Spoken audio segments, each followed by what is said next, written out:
Hello Pisces, Sun, Moon, Rising, and Venus signs. Kamusta po kayo? Sana po ay nasa mabuti kayong kalagayan. Welcome back po sa Star Tarot Channel. At kung bago po kayo dito, welcome na welcome din po kayo rito. And thank you po sa inyong pagbisita. I truly appreciate it and God bless you all, Pisces. Tingnan natin kung ano ang mga mensahe para sa inyo ng oracles natin for the month of October. So we have number 53. Seahorse Spirit, watch and wait. Ayan, so parang tapos na kayo dito sa sa paggagawa, no? Tapos na dito yung execution ninyo, no? We just need to watch and wait, no? Ng resulta ng inyong mga ginawa, Pisces. Maaring may mga endeavor kayo na ginawa na ninyo, sinimulan na ninyo, natapos na ninyo yung mga ganon, and you are just going to wait for results ngayon. Maaring ganon, no? This is a calling for you, or this is a reminder for you na okay na, Pisces. Tapos na ang ang parte mo dito sa pag-create ng iyong reality. Because, diba, we are co-creators of our reality with God.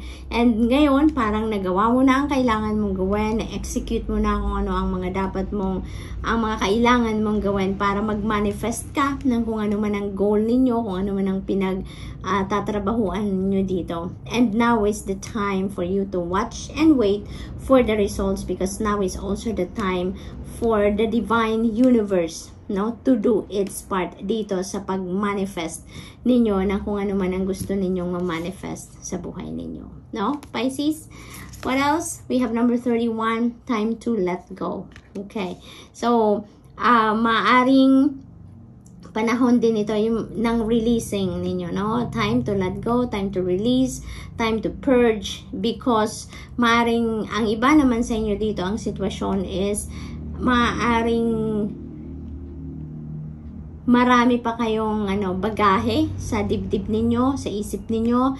Maaring yung parang bubog, no, ng mga sitwasyon ninyo in the past na medyo nag-iwan siguro sa inyo ng resentments, nag-iwan sa inyo dito ng kabigatan sa dibdib, no, sa isip, yung mga ganon. And you've been harboring that feelings and emotions and thoughts for so long na, no? Kaya parang tama na, Pisces. Now is the time for you to let that go so that you can move on with your life, so that you can start life afresh ngayon, no? Doon na tayo, mag-move on na tayo. Tama na ang pag-harbor ninyo dito sa mga resentments at sa mga kung ano pang nagpapabigat sa inyong dibdib at sa inyong isipan, Pisces. Now is the time for you to let them go.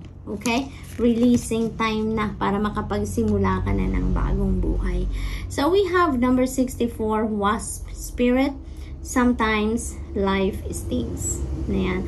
This is also a reminder for some of you dito, Pisces, na minsan, no, talagang life stings. Hindi perfect ang lahat. There is no perfect journey sa buhay natin, no?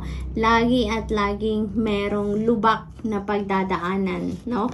That is the norm, no, ng buhay. That is a part of life's journey. That is part of our design, no, ng buhay ng tao. Kaya minsan nahihirapan tayo, no, depende sa ating sitwasyon. Sometimes nahihirapan tayo, and this is a reminder for you, kasi maaring ang iba sa inyo dito, Pisces, merong ganon, merong difficulty siguro na pinagdadaanan, kaya parang nire-remind kayo na, Pisces, sometimes talaga life is things, no, that is reality. That is the reality of life, no? Hindi perpekto ang buhay. Merong saya, merong lungkot, merong failure, merong success, di ba? That's life. Okay? So tingnan natin kung ano pa ang ganap. Ano pa mga mensahe for you in October? We have healthy choices. Thank you, angels, for guiding me to make any healthy decisions. Ayan. So, parang ang iba din sa inyo dito, you know, is being, reminded dito na make healthy choices. No? Pisces, maaring ang naririnig ko, junk food talaga.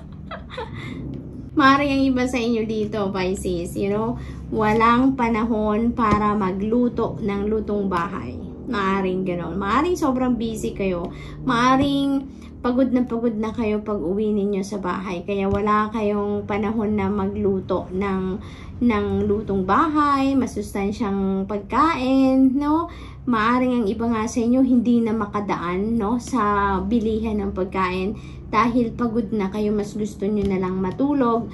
Kaya ang nangyayari, you know, junk food na lang siguro ang nabibili ninyo. Kung ano yung nabibili sa vending machine, siguro yun na lang ang kinakain ninyo, no? Dahil sa sobrang dami ng inyong ginagawa, pagod na kayo pag-uwi. So ngayon, this is a reminder for you na make healthy choices. Okay, Pisces, kailangan ninyo yan para meron kayong lakas ng pangangatawan nang magawa ninyo lahat ng dapat ninyong gawin sa trabaho, pag-aasikaso ng pamilya, yung mga ganon.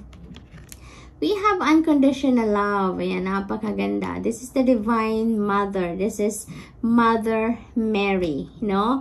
Kaka-birthday lang ni Mother Mary a month ago, no? A month ago na ba? Hindi. Kasi ano pa lang, September 8 pala yung birthday ni Mother Mary, diba? So that's just like couple of weeks ago. Almost couple of weeks ago pa lang na birthday niya. Kala ko ngayon October na talaga. Nakakaloka. Sorry naman. So yun. So maybe ang iba sa inyo dito, you know, Pisces, you are feeling the love. You are feeling the love of your mom, or maaring you are feeling the love of Mother Mary. Talaga. Maaring devotee kayo din ni Mother Mary. Maaring nagnunovena kayo sa kanya. Maaring nagpe-pray kayo lagi sa kanya, asking for her guidance all the time. So maaring may mga ganong sitwasyon. At maaring sa mga pinagdadaanan ninyo sa buhay ngayon, no, parang nararamdaman ninyo na you are being wrapped by her unconditional love. Maaring gano'n ang nararamdaman ng iba sa inyo dito, Pisces. You know, you're feeling the love of Mother Mary sa inyo. Maaring may mga miracles kayong nararanasan, or maaring naranasan recently, no? Maaring gano'n. And you feel like, no, gawa yun ni Mama Mary sa inyo, no, Pisces? We have leap of faith. I'm ready to take a leap, angels. Thank you for doing it with me. Aww. Ang iba sa inyo dito, this is exciting, Pisces, kasi maaring meron kayong new beginning dito. Meron kayong bagong sisimulan. Maaring bagong sisimulan trabaho, career, business opportunity, career opportunity.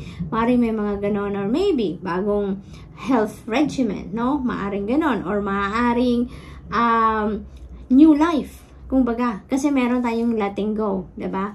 Dito. Kaya maaaring you are starting fresh talaga sa iba't ibang parte ng buhay ninyo dito, Pisces. No? At malakas ang loob ninyo dyan. No? Malakas ang loob ninyo dahil alam ninyo na ginagabayan kayo, tinutulungan kayo ni Mama Mary and ng Panginoon at ng the rest of your spirit team. Kaya malakas ang inyong loob dito, Pisces, no? Na magsimula kayo ng bagong buhay, magsimula kayo ng bagong endeavor, bagong trabaho, your relationship, anything, no? Wala kayong kinakatakutan sa ngayon, ano? Pagdating sa mga endeavors na gagawin ninyo sa buhay. So what else? We have, when things don't seem to be working in your favor, trust in God, for He has better plans for you. Napakaganda, diba? Napakaganda. Kasi, it feels like to me, Pisces, na karamihan talaga sa inyo, kayo, malakas ang inyong faith, at lagi kayong nagdadasal, no? Maaring ang iba talaga sa inyo ganun ang ganap sa buhay. Kaya naman, alam ninyo, no? Alam ninyo na kung hindi ukol, hindi bubukol. Alam ninyo, you are aware na everything happens in divine order and timing. Kaya maaring wala kayo dito sa nagpupumilit kayo, nag-i-insist kayo na kung anong gusto ninyo, yun ang dapat mangyari. Yung mga ganun ba? So parang wala kayong ganun because you are aware na kung ano ang kaloob ng Panginoon, yun ang mangyayari talaga, 'di ba? So, what else? May message dito. Learn from the way the wildflowers grow. Ayan. At ang next message din, our lives have seasons. One day, you will look back on this time and realize it happened in order for you to grow. Ayan. So, ano to? This is a very beautiful realizations then for some of you. No? Na alam din ninyo na ang buhay ay hindi perpekto. Ang buhay ay normal na magkaroon ng mga life's difficulties, may mga life's challenges tayong nararamdaman at nararanasan along our life's journey. And may mga pangyayari din siguro sa buhay ng iba sa inyo ngayon na medyo unfavorable sa inyo. Hindi yun ang plano ninyo, hindi yun ang kagustuhan ninyo, but you know na kung hindi umuubra ang ginagawa ninyo sa ngayon, meaning that is not for you, meaning that is not for you right now, or that is not meant for you right now, or maaring hindi talaga yan ang for your highest good, kaya hindi yan binigay sa inyo or hindi nangyari sa inyo, no? So ang iba sa inyo, alam nyo na ganon ang sitwasyon, aware kayo dyan, kaya maaring yung mga pangyayaring hindi masyadong paborable para sa inyo sa ngayon, you know, when you look back na paglipas ng panahon, when you look back at this time, maiisip ninyo na kung hindi nangyari ang difficulty na to sa buhay ninyo, hindi kayo makakarating sa sitwasyon ninyo kung kailan man yun, 'di ba? Kung babalikan nyo lang, no, ang panahon na to. Kasi it would have been different path, 'di ba, na pagdadaanan ninyo kung hindi ninyo na pagdaanan ng specific na sitwasyon ninyo sa ngayon. So maaring may ganong ganap dito ang iba, no? You were born with a purpose that is unique to you. Only you can carry it out. So be you, trust God and believe in yourself. So yan, yung leap of faith na to, maaaring yung kung ano man ang gagawin ninyo ngayon, kung ano man ang sisimulan ninyong bago sa buhay ninyo, kung ano mang endeavor na yan, maybe that is in alignment with your purpose, no?